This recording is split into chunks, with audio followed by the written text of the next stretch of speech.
जैसे ही मैंने आंखें खोली, मुझे अपने पास एक औरत की सांसों की आवाज सुनाई दी। उसकी सांसें हल्की, रुक रुक कर और कांपती हुई चल रही थीं। मैंने सिर घुमाया और खिड़की के बाहर से आती फीकी रोशनी में उसका चेहरा देखा। इतने अंधेरे में भी वह बेहद खूबसूरत लग रही थी, लेकिन उसके हंसली के पास पड़े बैंगनी निशान दिल दहला देने वाले थे। ये सब क्या हुआ था? बेल्ट के वार, बोतल टूटने की आवाज और एक औरत की चीखें। उसके शरीर पर मौजूद वे सारे घाव मैंने ही दिए थे। मेरा पुनर्जन्म हो गया था और मैं अपने ही नाम वाले एक दूसरे आदमी के शरीर में आ गया था। वह शराबी पत्नी को पीटने वाला और पूरी तरह निकम्मा इंसान था। मैन चेन जुइशेंग, जो कभी 100 अरब युआन का कारोबारी दिग्गज था, अब इस टूटे हुए घर का मालिक बन चुका था। एक ऐसा सड़ा हुआ शराबी जो अपनी पत्नी को पीटता था। तुम जाग गए? क्या नींद नहीं आ रही? मैं तुम्हारे लिए थोड़ी चाय डाल देती हूँ। जरूरत नहीं है, तुम सो जाओ। मैंने अपनी आवाज को जितना हो सके उतना नरम रखा, लेकिन वह डरे हुए खरगोश की तरह सहम गई। नंगे पैरों से ठंडे सीमेंट के फर्श पर चलते हुए वह दरवाजे तक गई और अनजाने में पीछे मुड़कर देखने लगी। उसने मेरी तरफ नहीं, बल्कि कोने में सो रही अपनी बेटी चेन चेन की तरफ देखा। अपनी बेटी की ओर डाली गई उसकी उस नजर और उसकी आंखों में भरे भावों ने मेरे दिल को जैसे बेरहमी से जकड़ लिया। कारोबारी दुनिया में वर्षों की चालबाजियों ने मेरे दिल को पत्थर बना दिया था। पिछले जीवन में मैंने अरबों के सौदे किए थे, कई देशों के बड़े अधिकारियों से मिला था और न जाने कितनी ऐसी औरतों के साथ रहा था जो खुद मेरे पास चली आती थीं। मुझे लगता था कि मैं दुनिया का सब कुछ देख चुका हूं, लेकिन मैंने कभी ऐसी औरत नहीं देखी थी जिसे इतनी बेरहमी से पीटा गया हो। जागने के बाद उसने सबसे पहले इस बात का ध्यान रखा कि उसे पीटने वाला आदमी जाग न जाए, और दूसरी बात, उसने यह देखी कि उसकी बेटी ठीक से सो रही है या नहीं। मैं उठकर बैठ गया और अपनी कनपटियां मलने लगा। यादें लगातार मेरे दिमाग में उमड़ने लगीं। इस शरीर का पुराना मालिक जुआरी था। जब भी वह हारता अपनी पत्नी को पीटता था। चुप रहो, तुम्हारी हिम्मत कैसे हुई मेरी किस्मत खराब करने की? एक बार उसने शू मेंग को इतना पीटा कि वह 3 दिनों तक बिस्तर से उठ नहीं पाई। फिर भी उसे उठकर उसके लिए खाना बनाना पड़ा।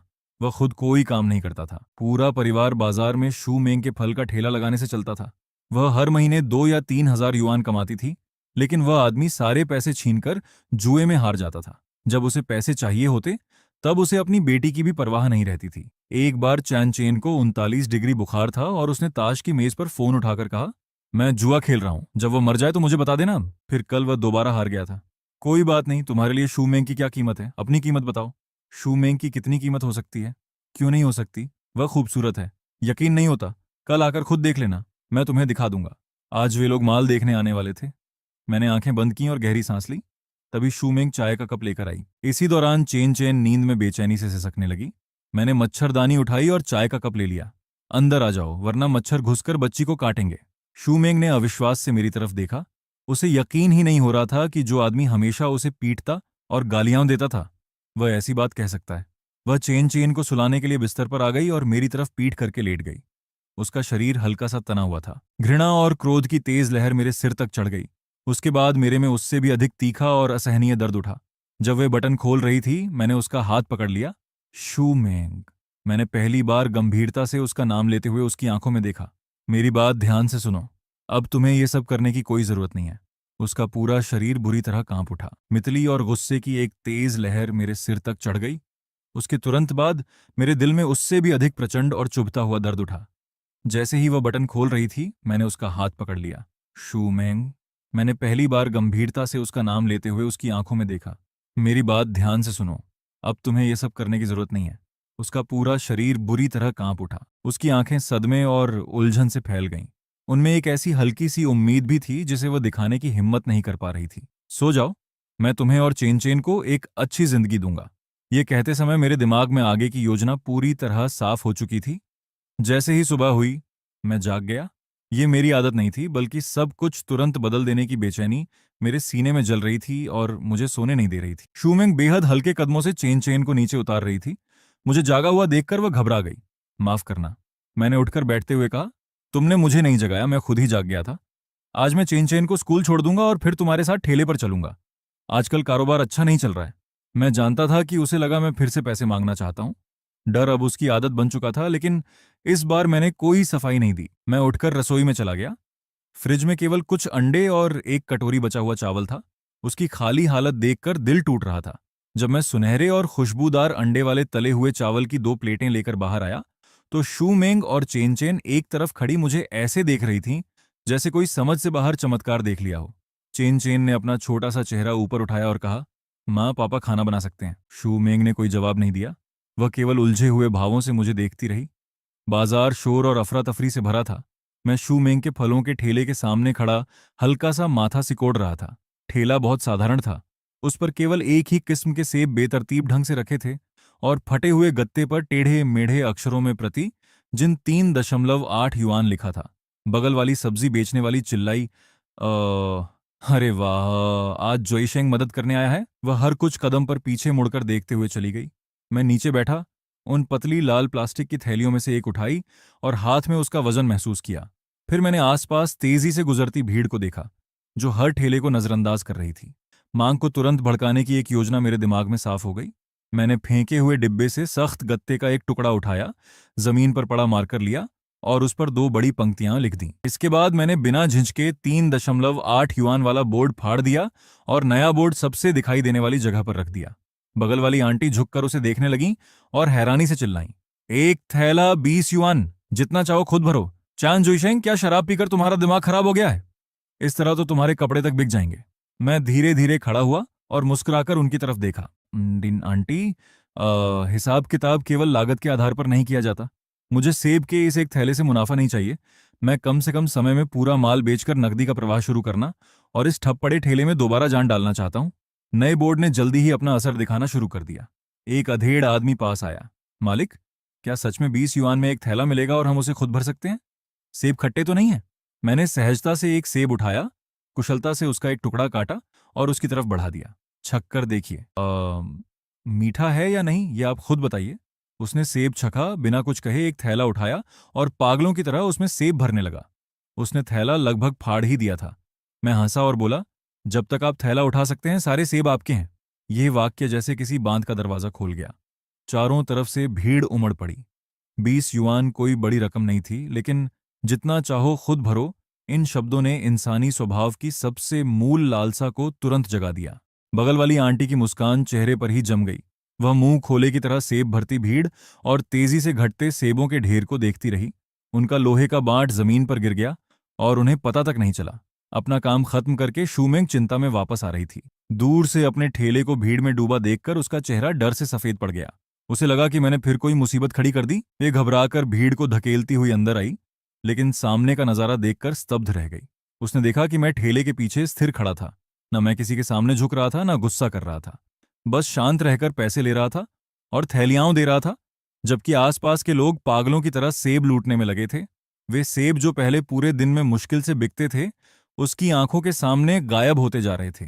जब उसने एक थैला 20 युआन, जितना चाहो खुद भरो वाला बोर्ड देखा, तो उसका चेहरा सफेद पड़ गया। क्या तुम पागल हो गए हो? 20 युआन में जितना चाहें उतना भरेंगे तो हमारा सब कुछ डूब जाएगा। उन्हें जितना भरना है भरने दो, फिर भी हमें मुनाफा होगा। देखो, उन्हें लग रहा है कि उन्हें बहुत बड़ा फायदा मिल रहा है, इसलिए वे खुद दौड़कर हमें पैसे दे रहे हैं। वह स्तब्ध होकर लोगों की लंबी कतार देखने लगी। हमने कितना बेच लिया? लगभग 500 युआन का। 500? उसकी आंखें फैल गईं और वह मुझे किसी अजनबी की तरह देखने लगी। सेब लगभग खत्म हो चुके थे, लेकिन पीछे अभी भी लंबी कतार थी। मैंने उससे पूछा, और माल मंगाए? कतार में खड़े लोग तुरंत चिल्लाए, मालिक जल्दी और माल मंगवाओ। शू मेंग ने फौरन फोन किया और मेरे निर्देश के अनुसार एक पूरा ट्रक सेब मंगवा लिया। ली ट्रक चलाकर आया। ये नजारा देखकर वह हैरानी से जीभ छटकाने लगा। जब तक हमने हिसाब पूरा किया, ट्रक का अधिकांश माल बिक चुका था। लाओली उंगलियों पर हिसाब लगाते हुए हैरानी से बोला, हे भगवान, आज तुमने 1000 जिन से भी ज्यादा सेब बेच दिए होंगे। शू मेंग को यकीन नहीं हुआ। उसने पूछा, कुल बिक्री कितनी हुई? मैंने जवाब दिया, लगभग 4300 युआन। इतना पैसा कोई बड़ी बात नहीं है, लेकिन इस परिवार को दोबारा अपने पैरों पर खड़ा करने का यह पहला कदम है। शू मेंग स्तब्ध दिखाई दे रही थी। पहले वह पूरे महीने में भी मुश्किल से इतनी रकम कमा पाती थी।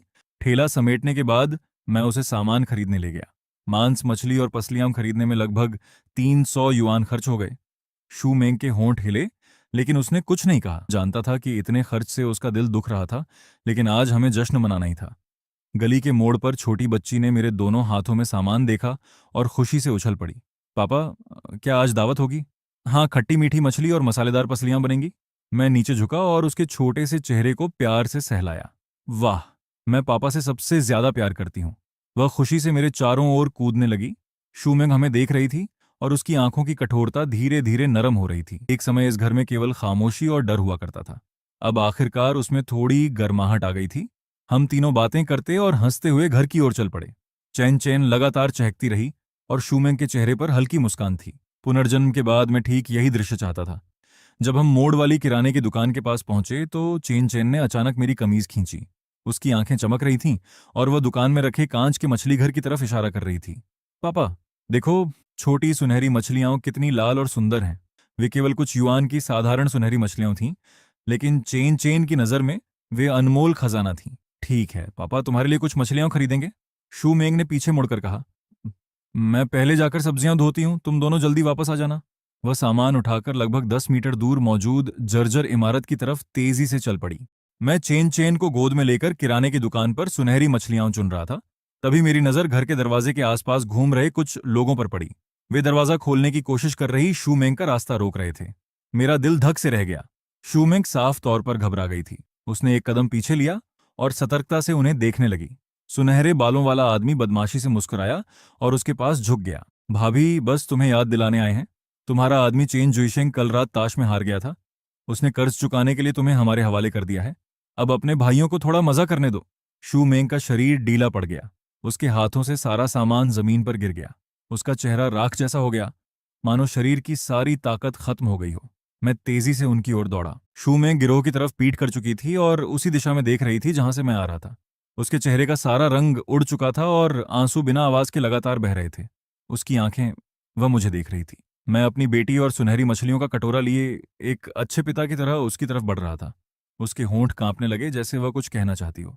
फिर मुझे उसकी आवाज सुनाई दी। चान जुइशेंग, तुमने पूरी रात और पूरा दिन यह अच्छा बनने का नाटक केवल इसलिए किया ताकि मैं खुद चलकर तुम्हारे इस जाल में फंस जाऊं।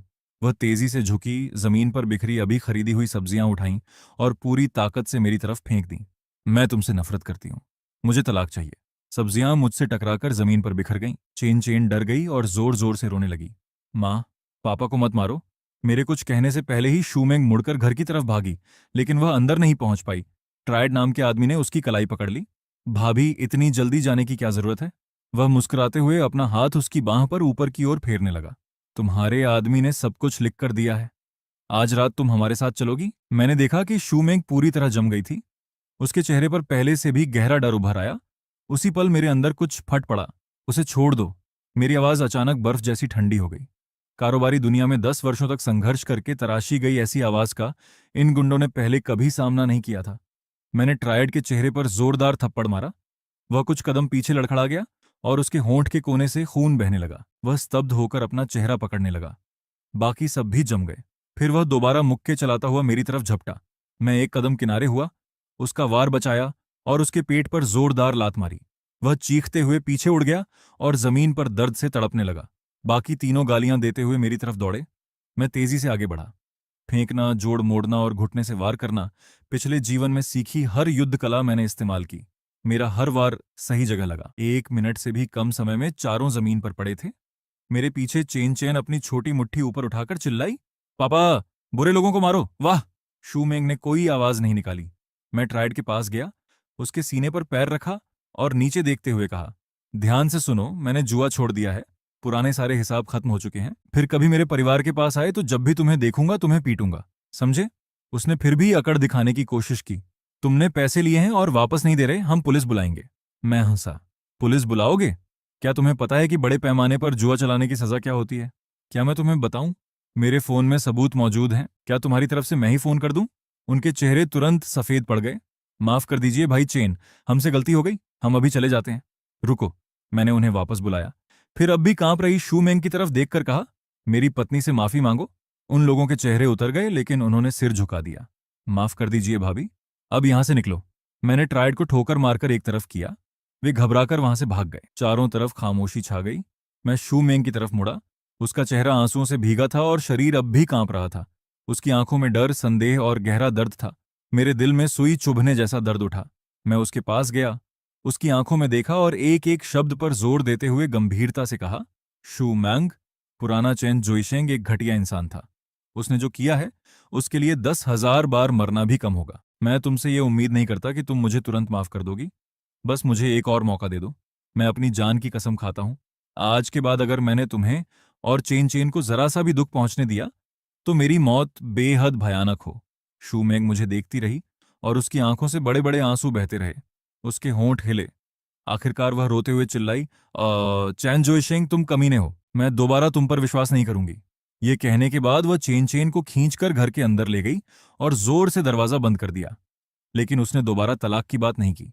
मेरे लिए इतना ही काफी था। मैं रसोई में गया और कुछ ही देर में खट्टी मीठी मछली और मसालेदार पसलियों की खुशबू पूरे घर में फैल गई।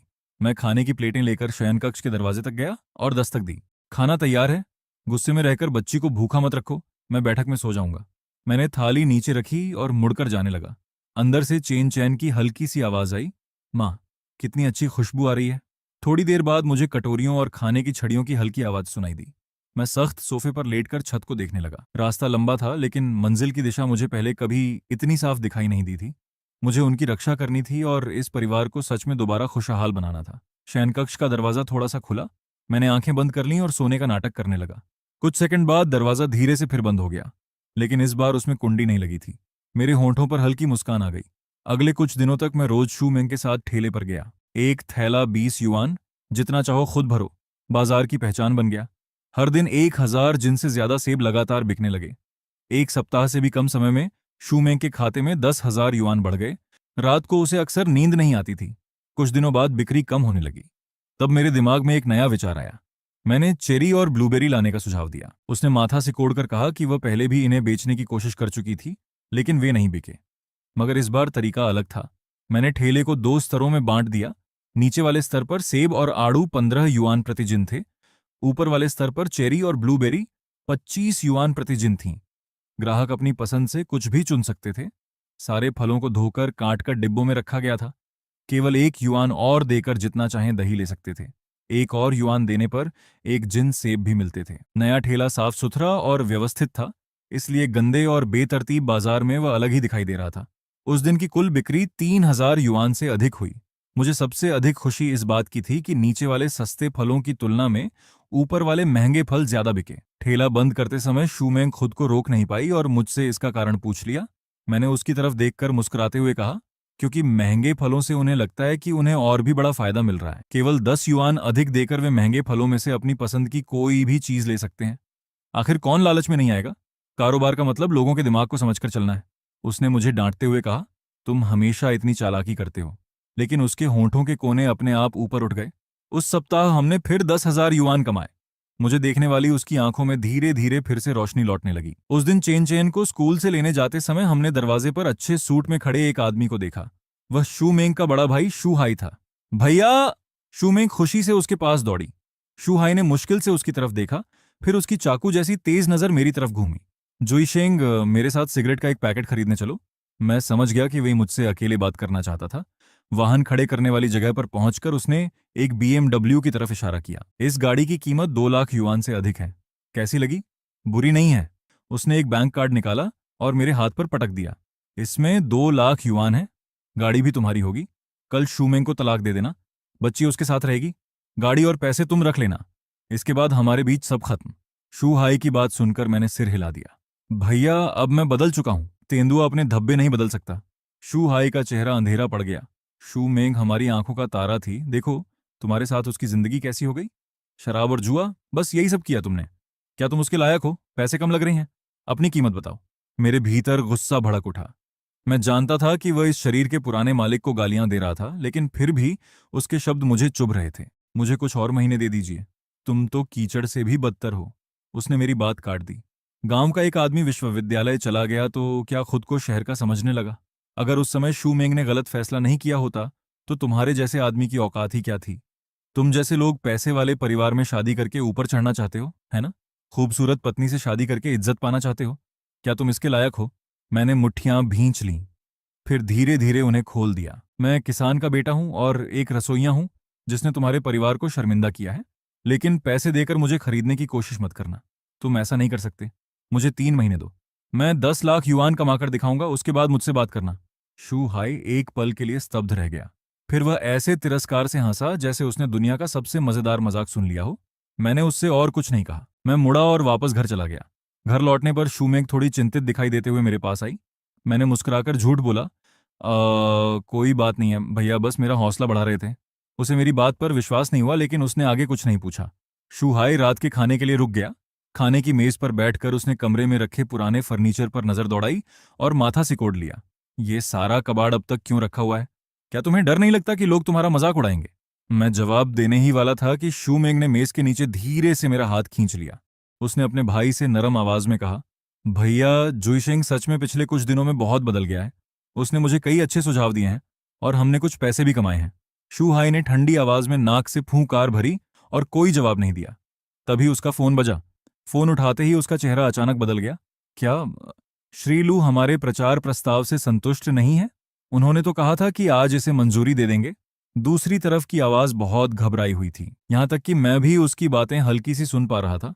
श्री लू ने प्रस्ताव देखकर कहा था कि वह बहुत पुराने ढर्रे का है। शाही जीवन का आनंद और उत्कृष्ट कृतियों का संग्रह जैसी बातें अब काम नहीं करती। वे 3 घंटे बाद तुमसे खुद बात करना चाहते हैं। अगर तुम इसे दोबारा ठीक नहीं कर पाए तो इस परियोजना की योजना फीस काट ली जाएगी और तुम्हारा पद भी खतरे में पड़ जाएगा। शू हाई ने तुरंत अपना लैपटॉप निकाला और बहुत विनम्र बनकर ग्राहक से बात करने लगा। ग्राहक चाहता था कि परियोजना की छवि उच्च स्तर की हो, लेकिन दिखावटी न लगे। उसमें सांस्कृतिक गहराई भी हो और वह युवा लोगों को भी आकर्षित करे। कुछ देर सुनने के बाद मैंने उसके प्रस्ताव पर नजर डाली। उसका पूरा तरीका ही गलत था। उच्च स्तर की संपत्तियां केवल मकान नहीं बेचती, वे संपर्क, संसाधन और भविष्य की संभावनाएं बेचती हैं। मैं मुड़कर वापस रसोई में चला गया। जब और व्यंजन लेकर बाहर आया तो शूहाई वहां नहीं था। उसका लैपटॉप अभी भी खुला था और प्रस्ताव आधा अधूरा पड़ा था। शू मेंग ने चिंता से कहा, भैया फोन करने बाहर गए हैं। अगर यह ग्राहक हाथ से निकल गया तो उनकी नौकरी भी जा सकती है। मैंने सुना है कि यह संपत्ति इस साल उनकी कंपनी की सबसे महत्वपूर्ण परियोजना है। चेन चेन ने अचानक अपना छोटा सा चेहरा ऊपर उठाया। पापा, क्या आप मामा से भी ज्यादा होशियार हैं? साबित करके दिखाओ। मैं मुस्कुराया, फिर बैठकर माउस चलाया। शू हाई के अधूरे प्रस्ताव का पूरा पाठ चुना और उसे मिटा दिया। शू मेंग चिल्लाई, क्या तुम पागल हो गए हो? क्या तुमने इसे सुरक्षित नहीं किया था? सुरक्षित करने से भी कोई फायदा नहीं होता, उसका पूरा तरीका ही गलत है। मैंने आगे कुछ नहीं समझाया। मेरी उंगलियां कुंजी पटल पर चलने लगीं और कुछ ही देर में मैं पूरी तरह काम में डूब गया। मेरे हाथों के नीचे एक नया प्रस्ताव आकार लेने लगा। संपूर्ण परिस्थितियों पर आधारित संचालन व्यवस्था, संसाधन एकीकरण की रणनीति और पहचान सत्यापन प्रणाली। मैंने एक एक करके सारी चीजें तैयार कर दी। जब शू हाई वापस आया और उसने मुझे अपने कंप्यूटर पर बैठा देखा तो उसका गुस्सा पूरी तरह फट पड़ा। तुमसे किसने कहा था कि मेरे कंप्यूटर को हाथ लगाओ? वह तेजी से मेरी तरफ दौड़ा। शू मेंग ने तुरंत समझाने की कोशिश की, इसे संपत्ति के प्रचार के बारे में क्या पता है? शू हाई आगे बढ़ा, लेकिन फिर अचानक रुक गया और स्क्रीन को घूरने लगा। उस पर बेहद व्यवस्थित ढंग से तैयार किया गया एक प्रचार प्रस्ताव दिखाई दे रहा था, लेकिन अगले ही पल उसकी आंखें फैल गईं। तुमने मेरी पुरानी योजना का क्या किया? उसे मिटा दिया। उसका पूरा शरीर कांप उठा। क्या तुम्हें पता भी है कि इसे तैयार करने के लिए मैंने कितनी रातें जागकर बिताई हैं? उसी समय उसका फोन बज उठा। समय सीमा पूरी हो चुकी थी। उसने स्क्रीन पर लगभग तैयार हो चुके नए प्रस्ताव को देखा और उसके चेहरे के भाव लगातार बदलने लगे। आखिरकार उसने दांत भींचकर नया प्रस्ताव भेज दिया। फिर उसने मुझे घूरते हुए कहा, अगर तुम्हारी वजह से यह सौदा हाथ से निकल गया तो मैं तुम्हें नहीं छोड़ूंगा। अभी परिणाम नहीं आया था। मैंने पानी का कप उठाकर एक घूंट लिया। 10 मिनट भी नहीं बीते थे कि उसका फोन फिर बज उठा। उसने फोन उठाया, कुछ देर दूसरी तरफ की बात सुनी और उसके होंठ हल्के से फड़कने लगे। फिर उसने फोन काट दिया। संगीत। उसने उलझे हुए भावों से मेरी तरफ देखा, अपना कंप्यूटर उठाया और बाहर की ओर चल पड़ा।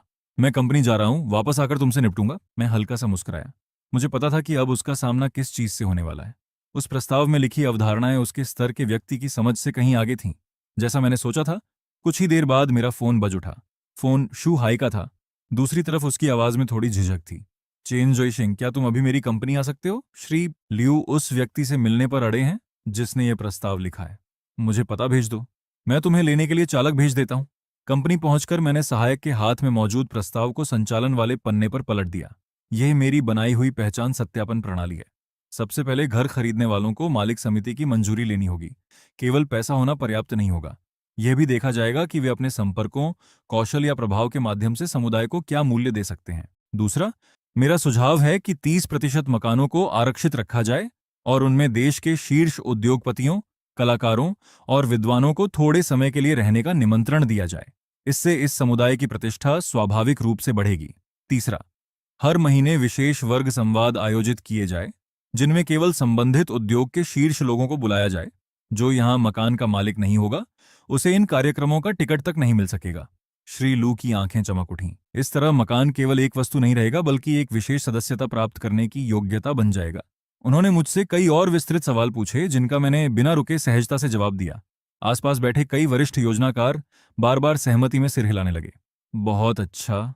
श्री लू खड़े हुए और ध्यान से मेरी तरफ देखने लगे। संगीत, हमारी कंपनी में प्रचार निदेशक का पद खाली है। वार्षिक वेतन 5 लाख युआन होगा। क्या तुम्हारी दिलचस्पी है? 5 लाख। मुझे महसूस हुआ कि शू हाई की सांस अटक गई थी। मैंने मुस्कुराकर सिर हिला दिया। मुझे अपनी पत्नी के ठेले में उसकी मदद करनी है। फिलहाल मैं पूरे समय की नौकरी करने के बारे में नहीं सोच रहा। श्री लू यह सुनकर स्तब्ध रह गए। मैंने आगे कहा, लेकिन अगर अनुमति हो तो मैं एक बात कहना चाहता हूँ। कहिए। आपने इस संपत्ति की कीमत बहुत कम रखी है। अचानक कमरे का माहौल तनावपूर्ण हो गया। शू हाई ने चुपके से मेरी बांह खींची। श्री लू ने आंखें सिकोड़ लीं। श्री चेन, तुम्हारे कहने का क्या मतलब है? बाजार की मौजूदा स्थिति को देखते हुए हमारी कीमत पहले से ही इस इलाके में सबसे अधिक है। मैंने कहा, अगर मैं गलत नहीं हूं तो आपने इसकी शुरुआती कीमत 85,000 युआन प्रति वर्ग मीटर रखने की योजना बनाई है ना? मेरा सुझाव है कि इसे बढ़ाकर 1,20,000 युआन से अधिक कर दिया जाए। बैठक कक्ष में चारों तरफ हैरानी भरी सांसों की आवाज गूंज उठी। कुछ लोगों ने पहले ही असहमति में सिर हिलाना शुरू कर दिया था। श्री लू ने गंभीरता से कहा, श्री चेन, तुम्हारे कहने का क्या मतलब है? बाजार की मौजूदा स्थिति को देखते हुए हमारी कीमत पहले से ही इस इलाके में सबसे अधिक है। मैंने कहा, अगर मैं गलत नहीं हूं तो आपने इसकी शुरुआती कीमत 85,000 युआन प्रति वर्ग मीटर रखने की योजना बनाई है ना? मेरा सुझाव है कि इसे बढ़ाकर 1,20,000 युआन से अधिक कर दिया जाए। बैठक कक्ष में चारों तरफ हैरानी भरी सांसों की आवाज गूंज उठी। चेन, शायद तुम बाजार की स्थिति को ठीक से नहीं समझते। इस इलाके में 90,000 युआन से अधिक की कीमत पर मकान बेचना बहुत मुश्किल है। फिलहाल यही वास्तविकता है। मैं खिड़की के पास गया और परियोजना के पूर्व में मौजूद खाली जमीन की तरफ इशारा किया। पहली बात, पिछले सप्ताह विकास और सुधार आयोग की बैठक के विवरण में पूर्वी नए शहर में रेल परिवहन तंत्र का विस्तार करने की बात लिखी गई थी। दूसरी बात, पिछले महीने निर्माण व्यवस्था की संगोष्ठी में नए महापौर ने नए विकास क्षेत्रों और मुख्य शहर के बीच यात्रा का समय कम करने पर विशेष जोर दिया था। तीसरी बात, योजना विभाग की वेबसाइट पर हाल ही में पूर्वी क्षेत्र के भूमि उपयोग मानचित्र को बदल दिया गया है। आपकी परियोजना के पूर्व में मौजूद जमीन को आरक्षित भूमि से बदलकर परिवहन सुविधा की भूमि कर दिया गया है। पूरा बैठक कक्ष शांत हो गया। सब लोग मुझे घूरने लगे। इन सभी जानकारियों को आपस में जोड़िए और नए महापौर की पिछली सेवा का विवरण देखिए। नानचेंग नए जिले में अपने पिछले पद पर रहते हुए उनका पहला बड़ा फैसला भूमिगत रेल के विस्तार का निर्माण आगे बढ़ाना था। मेरा अनुमान है कि 6 महीनों के भीतर भूमिगत रेल विस्तार की योजना घोषित कर दी जाएगी। उसका स्टेशन आपकी परियोजना के पूर्व में बनने की सबसे अधिक संभावना है। श्री लियू खड़े हो गए। तुम्हें इस बात का कितना यकीन है? मैंने शांत भाव से कहा, 70%। लेकिन संभावना केवल 50% भी हो तो ये दांव लगाने लायक है, क्योंकि खबर सामने आते ही यहां मकानों की कीमत 30% से अधिक बढ़ जाएगी। अभी कीमत बढ़ाकर 1,20,000 युआन करना महंगा लग सकता है, लेकिन 6 महीने बाद इसकी वास्तविक कीमत की तुलना में ये फिर भी कम होगी। इससे भी महत्वपूर्ण बात यह है कि भूमिगत रेल की खबर सामने आते ही आसपास की बड़ी संख्या में आम बाजार वाली आवासीय परियोजनाएं बिक्री के लिए आ जाएंगी। अगर आपने कीमत 85,000 युआन ही रखी तो आपके विशिष्ट समुदाय वाली पूरी पहचान खत्म हो जाएगी। धनवान लोग भूमिगत रेल से दफ्तर जाने वाले साधारण कर्मचारियों के पड़ोसी नहीं बनना चाहते। पूरा बैठक कक्ष बिल्कुल शांत था। श्री लियू पूरे 1 मिनट तक मुझे घूरते रहे। फिर उन्होंने अपना फोन उठाया। सचिव वांग, योजना विभाग के निदेशक लियू से संपर्क करो।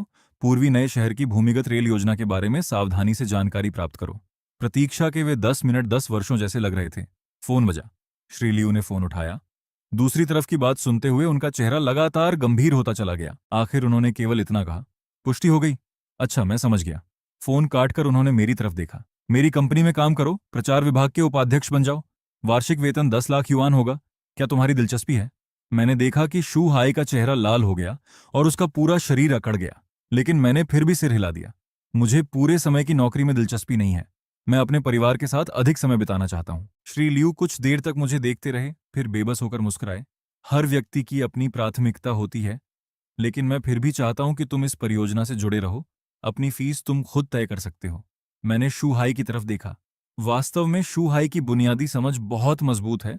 वह इस योजना की मुख्य अवधारणाओं को समझ चुका है। श्री लियू उसके साथ मिलकर यह काम कर सकते हैं। शू हाई स्तब्ध रह गया। उसने अविश्वास से भरी आंखों से मेरी तरफ देखा। श्री लियू ने कुछ देर सोचा और आखिरकार सिर हिला दिया। ठीक है, ये परियोजना मैं तुम दोनों को सौंपता हूँ। कंपनी से बाहर निकलते समय शू हाई अब भी सपने में दिखाई दे रहा था। उसने अचानक पूछा, तुमने साल के 10 लाख युआन ठुकरा दिए? क्या भूमिगत रेल वाली खबर का विश्लेषण सच में तुमने खुद किया था? मैंने कहा, सारी जानकारी सबके सामने मौजूद है। फलों के ठेले पर मेरी जरूरत है। वह कुछ सेकंड तक चुप रहा, फिर उसकी आवाज हल्की सी कांपने लगी। तुम जानते भी हो कि 10 लाख युआन का क्या मतलब होता है? मैंने 8 साल तक काम किया है और अब जाकर उसके आधे तक पहुंच पाया हूं। मैंने कहा, भैया अगर यह सौदा सफल हो गया तो आप कंपनी के नायक बन जाएंगे। इसके बाद आपके लिए आगे बढ़ने के बहुत सारे रास्ते खुल जाएंगे। मैं गाड़ी में बैठा और वहां से चला गया। पीछे देखने वाले शीशे में मैंने उसे वहीं खड़े होकर काफी देर तक मेरी जाती हुई गाड़ी को देखते पाया। रात के खाने के समय शू हाई फिर घर आया। मैंने शराब की जगह चाय का कप उठाया। भैया, मैंने अतीत में जितनी भी घटिया हरकतें की हैं उनके लिए मैं दिल से माफी मांगता हूँ। शू मेंग स्तब्ध रह गई और उसकी खाने की छड़ियां हवा में ही रुक गईं। मैं जानता था कि वह क्या सोच रही थी। वह यही सोच रही थी, पुराना चेन जोइशेंग कभी माफी नहीं मांगता था। वह केवल पहले से भी बुरा व्यवहार करता। शू हाई ने असहज होकर दूसरी ओर देखा। शू मेंग ने पहले उसे और फिर मुझे देखा। अचानक उसने पूछा, भैया, क्या आपने फिर उससे कुछ कहा है? मैंने मुस्कुराकर कहा, भैया बस मुझे ये याद दिला रहे थे कि मुझे जिम्मेदार बनना चाहिए। शू मेंग ने अपनी चॉपस्टिक नीचे रखी और गंभीरता से शू हाई की ओर देखा। भैया, मैंने उसे चुना है। ये मेरा रास्ता है। इसका फल चाहे कितना भी कड़वा क्यों ना हो, मैं उसे खुद निगल लूंगी। अगर आपको सच में मेरी चिंता है तो ऐसी बातें कहना बंद कर दीजिए जिनसे मेरे लिए सब कुछ और मुश्किल हो जाता है। रोशनी के नीचे उसकी आंखों में ऐसा दृढ़ निश्चय था जो अब कभी पीछे नहीं हटने वाला था। शू हाई ने अपना प्याला उठाया और एक ही घूंट में खाली कर दिया। उसने आह भरी, फिर कुछ नहीं कहा। जल्दी से खाना खत्म किया और चला गया। उसे बाहर छोड़ने के बाद मैं वापस मुड़ा। शू मेंग मुझे देख रही थी। आज तुम कुछ अलग लग रहे हो। अलग? कैसे? मैं समझा नहीं सकती। उसने सिर थोड़ा तिरछा करते हुए कहा, मुझे बस ऐसा लग रहा है जैसे एक बहुत लंबा और भयानक सपना सच में खत्म हो गया हो। देर रात मैंने हमेशा की तरह बैठक के कमरे में सोफा तैयार किया। शू मेंग अपना कंबल लेकर शयनकक्ष से बाहर आई। वह दरवाजे पर रुकी और पीछे मुड़कर मेरी ओर देखा। क्या तुम्हें सोफे पर सोना आरामदायक लगता है? उसने होंठ काटते हुए मुस्कुराकर पूछा, फिर मुड़कर वापस कमरे में चली गई। दरवाजा बंद नहीं हुआ। अगली सुबह शू मेंग चेन चेन को लेकर उसके नाना नानी से मिलने चली गई। मैं घर पर रहकर हिसाब देखने और अपने अगले कदम की योजना बनाने लगा। दोपहर के आसपास मेरा फोन बजा। मैंने फोन उठाया। दूसरी ओर शू मेंग रो रही थी और पीछे बहुत शोर था। जुईशेंग, जल्दी से शहर के पीपल्स अस्पताल आ जाओ। चेन चेन अचानक सांस नहीं ले पा रही है, वह आपातकालीन कक्ष में है। मेरा दिमाग पूरी तरह सुन्न हो गया। मैं सब कुछ छोड़कर तेजी से घर के बाहर भागा। अस्पताल पहुंचने तक शू मेंग का पूरा परिवार वहां आ चुका था। उसके पिता शू झेंगची ने मुझे देखा और गुस्से में मेरी ओर बढ़े। चैन जुईशेंग, देखो तुमने इस बच्ची की क्या हालत कर दी है। डॉक्टर ने कहा है इसका बहुत पहले पता चल जाना चाहिए था। तभी एक नर्स जल्दी से वहां आई। परिवार के सदस्य कृपया शांत रहिए। उसकी मां गु मानरू लाल आंखों के साथ मेरे पास आई। उनकी आवाज कांप रही थी। डॉक्टर ने कहा है कि इसे आइडियोपैथिक पल्मोनरी आर्टेरियल हाइपरटेंशन है। ये एक दुर्लभ बीमारी है। अभी दी जा रही दवाइयां केवल कुछ समय तक उसकी हालत संभाल सकती हैं। उसे एक विशेष टारगेटेड दवा चाहिए जिसे विदेश से मंगवाना पड़ेगा। उसका खर्च हर महीने 30,000 युआन से अधिक है और उसे लंबे समय तक लेना पड़ेगा। मुझे ऐसा लगा जैसे कोई मेरे दिल में छेद कर रहा हो। Pulmonary hypertension? ऐसा कैसे हो सकता है? शू मेंग मुझसे लिपट कर रोने लगी। उसका पूरा शरीर कांप रहा था। डॉक्टर ने कहा कि शायद ये बीमारी कुछ समय से थी। इसके लक्षण बहुत हल्के थे। मैंने ध्यान नहीं दिया। कभी कभी वह कहती थी कि वह थक गई है। मुझे लगा कि वह खेलने की वजह से थकी होगी। अब रोने से क्या फायदा? शू झेंगची की आवाज कठोर थी। दवा के लिए पैसे चाहिए, हर महीने 30,000 युआन। क्या तुम इतना खर्च उठा सकते हो? गुमानरू ने अपनी बेटी की ओर देखा। मेंग मेंग, अपनी मां की बात मानो। इससे तलाक ले लो। तलाक के बाद शू परिवार चेन चेन की दवाइयों का खर्च उठाएगा। शू मेंग ने हैरानी से सिर उठाया। मान, आप क्या कह रही हैं? क्या तुम अब भी इसके साथ तकलीफें सहना चाहती हो? इस बच्ची को देखो। गुमानरू भी रो रही थी। ये दवा बीच में बंद नहीं की जा सकती। इसे बंद करते ही उसकी हालत तेजी से बिगड़ जाएगी। शू मेंग ने आपातकालीन कक्ष के बंद दरवाजे की ओर देखा। उसकी आंखों से आंसू लगातार बह रहे थे, लेकिन उसने जोर से अपना चेहरा पोंछा और सीधी खड़ी हो गई। माम, मैंने आपसे कहा था कि मैंने उसे चुना है। ये मेरा रास्ता है। चाहे ये कितना भी मुश्किल क्यों ना हो, हम दोनों मिलकर इसका सामना करेंगे। तुम इसका सामना करोगी? शू झेंगची चिल्लाए। हर महीने 30,000 युआन से ज्यादा चाहिए और ये भी नहीं पता कि कितने समय तक देना पड़ेगा। मैं आगे बढ़ा और शू मेंग को अपने पीछे करते हुए शू झेंगची के सामने खड़ा हो गया। पैसों का कोई ना कोई रास्ता मिल जाएगा। आपको इसकी चिंता करने की जरूरत नहीं है। रास्ता ढूंढ लोगे? तुम कौन सा रास्ता ढूंढ सकते हो? शू हाई भी खुद को बोलने से नहीं रोक पाया।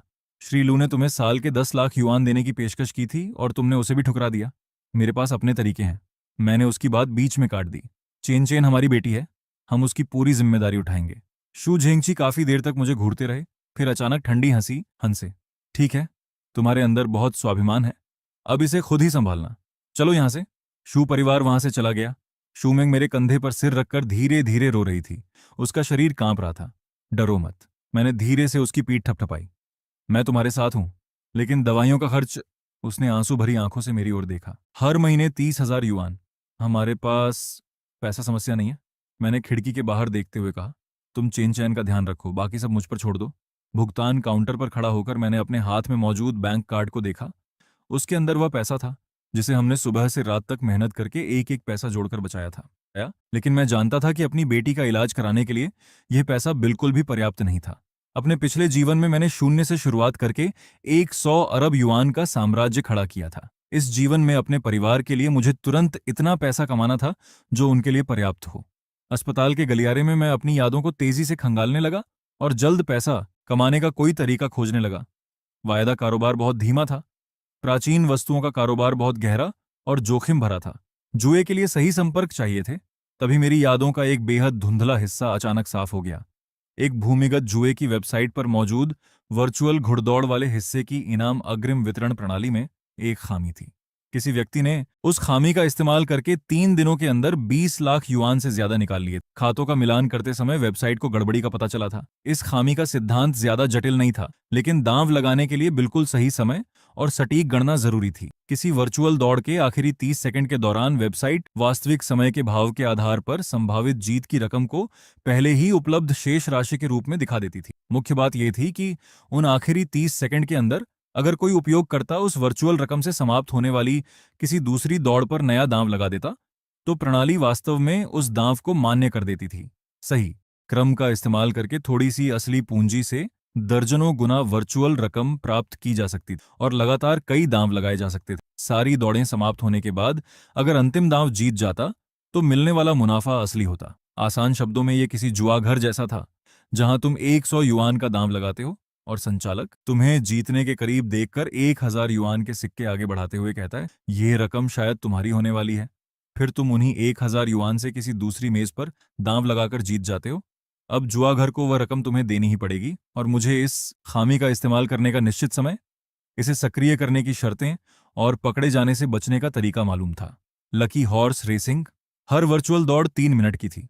मैंने गहरी सांस ली। पहला कदम, अपने आप तैयार किए गए अनजान नाम से नया खाता बनाना। दूसरा कदम, पैसे जमा करना। वेबसाइट कई अनजान और अलग अलग स्तर वाली तीसरे पक्ष की भुगतान सेवाओं का समर्थन करती थी। मैंने ऐसा तरीका चुना जिसमें छोटी छोटी रकम अलग अलग करके जमा करनी थी। 5 मिनट बाद शुरुआती 5,000 युआन खाते में पहुंच गए। खाते की शेष राशि 5,000 युआन थी। समय दोपहर के 2:40 था। पहली वर्चुअल घुड़दौड़ शुरू हुई। मैंने तीसरे नंबर के घोड़े पर 1,000 युआन का दांव लगाया। उसका भाव 2.5 था। जैसे जैसे दौड़ का प्रदर्शन आगे बढ़ा और 40 सेकंड बाकी रहे, तीसरे नंबर का घोड़ा 5वें स्थान से दूसरे स्थान पर पहुंच गया। तभी प्रणाली के पटल के निचले दाएं कोने में मेरी उपलब्ध शेष राशि अचानक चमकी और 4,000 से बढ़कर 5,500 हो गई। प्रणाली ने 1,000 युआन के दाम से होने वाला संभावित 1,500 युआन का मुनाफा पहले ही जोड़ दिया था, लेकिन मैंने कुछ नहीं किया। ये केवल सामान्य प्रदर्शन था, वह असली खामी अभी सक्रिय नहीं हुई थी। तीसरे नंबर का घोड़ा मामूली अंतर से जीत गया। असली निपटारे के बाद 1,500 युआन का मुनाफा हुआ। खाते की शेष राशि 6,500 युआन हो गई। दूसरी दौड़ दोपहर 2:45 पर शुरू हुई। मैंने पहले 2 स्थानों पर आने वाले घोड़ों का अनुमान लगाते हुए क्विनेला पर 2,000 युआन लगाए। भाव 3.2 था। जब 30 सेकंड बाकी थे, प्रणाली ने दोबारा संभावित जीत की रकम पहले ही जोड़ दी। मेरी शेष राशि 4,500 से बढ़कर 11,400 युआन हो गई। 4,500 जमा 2,000 गुणा 3.2 बराबर 11,400। अब असली खेल शुरू होना था। दौड़ में 25 सेकंड बाकी रहते ही मैंने तेजी से एक दूसरी वर्चुअल फुटबॉल प्रतियोगिता खोली, जो समाप्त होने वाली थी और जिसमें छोटे दाम लगते थे। मैंने पूरे 11,400 युआन इस बात पर लगा दिए कि आखिरी 5 मिनट में एक गोल होगा। भाव 1.8 था। प्रणाली ने जांच पूरी करके दांव स्वीकार कर लिया। दांव सफलतापूर्वक लग चुका था। इसका मतलब खामी सच में मौजूद थी। प्रणाली संभावित जीत की रकम को असली इस्तेमाल करने योग्य धन मान रही थी। मेरे दिल की धड़कन तेज होने लगी। घुड़दौड़ समाप्त हुई और क्विनेला जीत गया। मुनाफा 4,405 युआन हुआ। फुटबॉल प्रतियोगिता भी समाप्त हुई। 89वें मिनट में एक वर्चुअल खिलाड़ी ने लंबी दूरी से गोल कर दिया। उससे 20,520 युआन मिले। खाते की शेष राशि तुरंत 26,925 युआन हो गई। शुरुआती 5,000 युआन में से 3,000 युआन के असली दांव घटाकर फिर 4,405 और 20,520 जोड़ने पर कुल 26,925 युआन बने। 10 मिनट से भी कम समय में 5,000 युआन लगभग 27,000 हो गए। लेकिन मैं रुका नहीं। मैं जानता था कि इस खामी का लगातार इस्तेमाल किया जा सकता है। हर दौड़ के आखिरी 30 सेकंड का सही समय पकड़कर वर्चुअल पूंजी को तेजी से कई गुना बढ़ाया जा सकता था। दांव हार भी जाता तो केवल वर्चुअल मूलधन ही जाता। तीसरा दौर, फिर चौथा दौर। मेरे हाथ कीबोर्ड और माउस पर तेजी से चल रहे थे और मेरी आंखें एक साथ 3 अलग अलग उलटी गिनतियों पर टिकी थीं। हर कदम एक एक सेकंड के हिसाब से सटीक होना जरूरी था। दोपहर 3:21 पर मैंने अंतिम दौर की प्रक्रिया पूरी कर ली। पर्दे पर दिखाई दे रही खाते की अंतिम शेष राशि 7,26,800 युआन थी। मैंने केवल 5,000 युआन से 1 घंटे में 140 गुना से भी ज्यादा मुनाफा कमाया था। मैं कुर्सी पर पीछे झुक गया और पर्दे पर दिखाई दे रही रकम को घूरने लगा। मेरी हथेलियों पर पसीना था। मैंने पैसे निकालने का विकल्प दबाया। वेबसाइट पर संदेश आया, बड़ी रकम निकालने के लिए कर्मचारी द्वारा जांच आवश्यक है। रकम 2 घंटे के अंदर पहुंच जाएगी। मैंने इंटरनेट पर खोजे गए सारे पन्नों का इतिहास मिटाया और कंप्यूटर बंद करके वहां से निकल गया। इंटरनेट कैफे से बाहर आते ही सूरज की रोशनी थोड़ी तेज लगी। मैंने आंखों के सामने हाथ रखा और गहरी सांस ली। 7,26,000 युआन भी चेन चेन की बीमारी के लिए मुश्किल से पर्याप्त थे। उसे पूरी तरह ठीक कराने के लिए और ज्यादा पैसे चाहिए थे। लेकिन मैं जानता था कि जल्द ही कोई व्यक्ति खुद मुझे पैसे देने आने वाला था। अस्पताल के कमरे का दरवाजा खोलते ही मुझे नर्स की ठंडी आवाज सुनाई दी। मिस शू, प्रणाली में केवल 5,000 युआन जमा दिखाई दे रहे हैं। पूरी रकम आज ही जमा करनी होगी, नहीं तो जांच और दवाइयां शुरू नहीं की जा सकती। शू मेंग लगभग रोने लगी। ऐसा नहीं हो सकता। मेरे पति 1 घंटे पहले ही 10,000 युआन जमा करने गए थे। उसने मुझे अंदर आते देखा तो उसकी आवाज गले में अटक गई। पैसे कहाँ हैं? वे 10,000 युआन। मैंने केवल 5,000 युआन जमा किए हैं, मैंने उसकी आंखों में देखते हुए कहा। बाकी 5,000 युआन मैंने घोड़ों पर दांव लगाने में इस्तेमाल कर दिए। घोड़ों पर दांव लगाया? शूमेंग के चेहरे के भाव पूरी तरह टूट गए। वह ऐसे लड़खड़ाई जैसे उसके शरीर की सारी ताकत खत्म हो गई हो। चैन जुईशेंग, वह चैन चैन की जान बचाने का पैसा था, तुमने उसे जुए में लगा दिया। वह मुझ पर टूट पड़ी और दिल दहला देने वाली आवाज में रोते हुए अपनी मुट्ठियों से मेरी छाती पीटने लगी। क्या तुम इंसान भी हो? तुमने जो वादे किए थे उनका क्या हुआ? पास खड़ी नर्स ने मन ही मन सिर हिलाया और उसकी आंखें तिरस्कार से भर गईं। मैंने शू मेंग की कलाइयां पकड़ी और धीमी आवाज में कहा, पहले शांति से मेरी बात सुनो। मैंने उन 5,000 युआन से जीत हासिल की है। पैसे निकाले जा रहे हैं और 2 घंटे के अंदर आ जाएंगे। चेन चेन के इलाज का खर्च फिलहाल हल हो गया है। वह रुक गई और पूरी तरह निराश आंखों से मेरी ओर देखने लगी। तुम फिर से झूठ बोल रहे हो। तुमने दोबारा झूठ बोलना शुरू कर दिया है ना? उसने कांपती उंगली से मेरी ओर इशारा किया। तुम जानते हो कि मुझे तुम्हारा जुआ खेलना सबसे ज्यादा नापसंद है। और तुम्हारे किए हुए वादे? मैं उस समय चुप रहा। मैं जो भी कहता वह केवल एक बहाना ही लगता। बस 2 घंटे तक मेरा इंतजार करो। मैंने उसकी कलाइयां छोड़ दी और बिस्तर पर लेटी अपनी पीले चेहरे वाली बेटी को देखा। 2 घंटे बाद मैं पैसे लेकर वापस आऊंगा। मेरे पीछे शूमेंग के दबे हुए और निराशा से भरे सिसकने की आवाज आ रही थी। जब मैं कुछ गर्म कांजी लेकर वापस आया तो शूमेंग बिस्तर के पास सिर रखकर लेटी थी। ऐसा लग रहा था कि वह बहाना ही लगता। बस 2 घंटे तक मेरा इंतजार करो। मैंने उसकी कलाइयां छोड़ दी और बिस्तर पर लेटी अपनी पीले चेहरे वाली बेटी को देखा। 2 घंटे बाद मैं पैसे लेकर वापस आऊंगा। मेरे पीछे शूमेंग के दबे हुए और निराशा से भरे सिसकने की आवाज आ रही थी। जब मैं कुछ गर्म कांजी लेकर वापस आया तो शूमेंग बिस्तर के पास सिर रखकर लेटी थी। ऐसा लग रहा था कि वह सो गई है, लेकिन उसके कांपते कंधों ने सच बता दिया। चेन चेन जाग रही थी और उसके छोटे से शरीर में कई नलियां लगी थीं। मुझे देखकर उसने कमजोर सी मुस्कान लाने की कोशिश की। अच्छी बच्ची बनकर रहना चेन चेन। मैं झुका और धीरे से उसके छोटे से चेहरे को छुआ। पापा जरूर इस बीमारी को हरा देंगे और तुम्हें सबसे अच्छे मनोरंजन उद्यान में लेकर जाएंगे। वहां तुम्हें बादलों से भी बड़ी रुई की मिठाई दिलाऊंगा। चेन चेन की आंखों में थोड़ी चमक आई और उसने धीमी आवाज में कहा, मैं हमेशा मम्मी और पापा के साथ रहना चाहती हूँ। शूमेंग ने सिर उठाया। उसकी आंखें रोने से लाल और सूजी हुई थीं।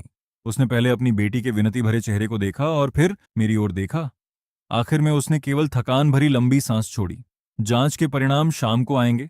तुम पहले जाकर अपना जरूरी काम पूरा कर लो। उसकी आवाज बहुत कमजोर थी। मैं जानता था कि ये वह आखिरी अवसर था जो वह मुझे दे रही थी। मैंने समय देखा। मेरा इंतजार करना। अस्पताल के कमरे से बाहर निकलते हुए मैंने पीछे मुड़कर नहीं देखा। अस्पताल से निकलकर बैंक की ओर जाते समय अचानक एक काली मर्सिडीज मेरी राह काटते हुए सामने आकर रुकी। दरवाजा खुला और काले कपड़े पहने दो भावहीन आदमी बाहर निकले। श्री चेन, बॉसगू ने आपको बातचीत के लिए बुलाया है। उनकी प्रतिक्रिया काफी तेज थी। मैंने सिर हिलाया और गाड़ी में बैठ गया। गाड़ी के अंदर काफी जगह थी। एक शानदार सूट पहने लगभग 40 साल का आदमी मेरे सामने बैठा था। उसके चेहरे के नैन नक्श डरावने नहीं थे, बल्कि वह कुछ हद तक सभ्य दिखाई देता था। ये गुदोंग था। अपने पिछले जीवन में मेरा उससे कई बार सामना हुआ था और कुछ अवसरों पर हमने साथ काम भी किया था। चेन जोइशेंग, उसने सिर उठाकर मुझे देखा। तुम काफी कुशल हो। मेरे 7-8 प्रोग्रामर पिछले 3 वर्षों से मेरी इस बेकार प्रणाली पर नजर रख रहे हैं और उन्हें एक भी खामी नहीं मिली। लेकिन तुम आए और एक ही कोशिश में इसमें छेद कर दिया। मुझे बताओ, तुम्हें यह खामी कैसे मिली? मैं सीट पर पीछे झुककर उसकी आंखों में देखने लगा। बॉस गू जुए का अड्डा चलाते हैं और फिर भी उन्हें लोगों के पैसे जीतने से डर लगता है। प्रणाली की खामी आपकी समस्या है। मैंने पैसे पूरी ईमानदारी से जीते हैं। क्या हुआ? अब पैसे देने से मुकरने का सोच रहे हैं? गुदोंग की आंखें सिकुड़ गईं। केवल 7 लाख युआन के लिए मैं गुदोंग पैसे देने से मना करने जितना छोटा आदमी नहीं हूं।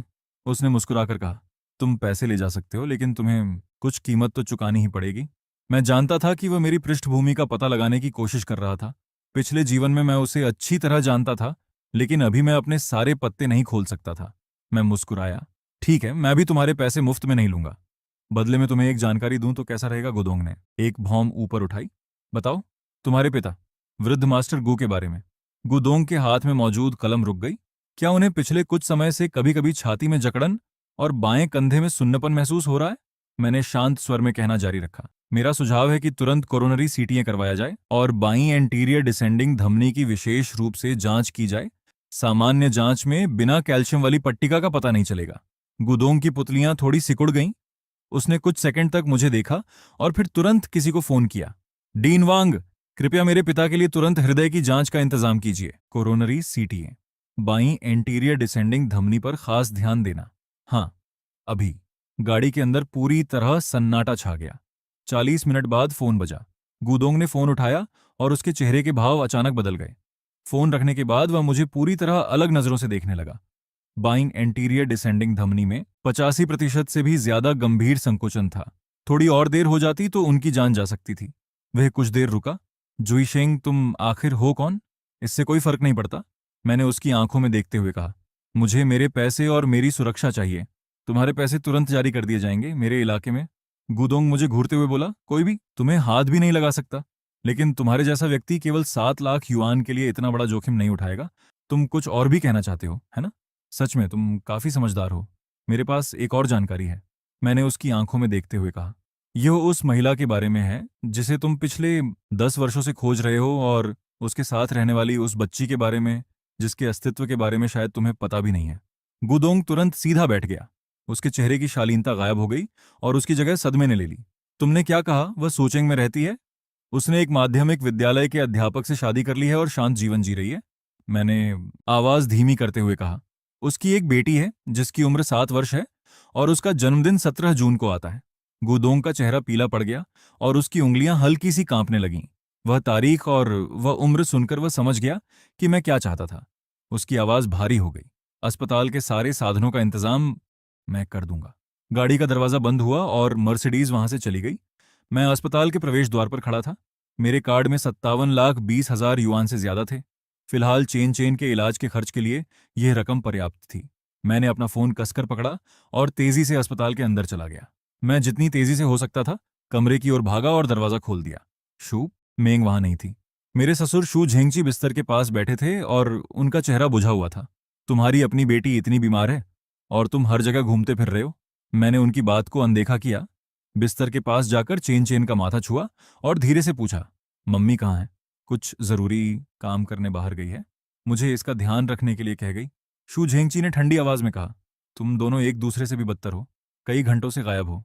मेरा दिल तेजी से बैठने लगा। शू मेंग कभी भी चेन चेन को कई घंटों तक अकेला छोड़कर नहीं जाती। मैंने तुरंत उसके फोन पर कॉल किया। उसने फोन नहीं उठाया। शू झेंगची को भी महसूस हुआ कि कुछ गलत है। मेंग मेंग फोन क्यों नहीं उठा रही है? तभी बाहर गलियारे से सफाई कर्मचारी के गुस्से में बड़बड़ाने की आवाज आई। ये निर्दयी लोग फिर से शौचालय में किराए की कोख वाली संस्था के विज्ञापन चिपका गए। ये लोग किसी भी चीज से पैसा कमा सकते हैं। उसी पल मेरे दिमाग में एक भयानक विचार आया। शूमेंग ऐसा नहीं करेगी। नहीं, वह इतनी मूर्ख नहीं हो सकती। लेकिन अगले ही पल मुझे उसका आंसुओं से लाल और जिद से भरा चेहरा याद आया। वह ऐसा कर सकती थी। वह सच में ऐसा कर सकती थी। मैं मुड़ा और पूरी गति से कमरे से बाहर भागा। तुम कहाँ जा रहे हो? अस्पताल वाले अभी भी पैसे मांग रहे हैं, शू झेंगची ने पीछे से चिल्लाकर कहा। मैंने इलाज का सारा खर्च जमा कर दिया है। आप और नानी चेन चेन का ध्यान रखिए। मैं महिला शौचालय की ओर भागा और अंदर मौजूद महिलाओं की चीखों को अनदेखा करते हुए एक एक करके सारे दरवाजे खोलने लगा। तीसरे हिस्से की दीवार पर टेढ़े अक्षरों में एक फोन नंबर लिखा था। किराए की कोख के लिए अधिक भुगतान, 3 लाख युआन अग्रिम। मैंने तुरंत उस नंबर पर फोन किया। मुझे एक किराए की कोख वाली महिला चाहिए। मैंने अपनी आवाज धीमी रखते हुए ठंडे और कठोर स्वर में कहा। मुझे तुरंत एक बच्चा चाहिए, पैसे की चिंता मत करो। दूसरी ओर मौजूद महिला सावधान हो गई। महोदय, आपने गलत नंबर मिला दिया है। नाटक करना बंद करो। मैंने ठंडी हंसी हंसते हुए कहा। मेरी पत्नी बच्चे को जन्म नहीं देंगे सकती। मुझे एक लड़का चाहिए और लिंग चुनने की सुविधा होनी चाहिए। कुछ सेकंड तक सन्नाटा रहा। फिर महिला की आवाज अचानक गर्मजोशी और उत्साह से भर गई। बॉस, आपको तो काफी जानकारी है। हम ये कर सकते हैं, लेकिन कीमत। पैसे की चिंता मत करो। मैंने उसकी बात काट दी। लेकिन महिला मैं खुद चुनूंगा। उसे पहले किराए की कोख बनने का अनुभव नहीं होना चाहिए।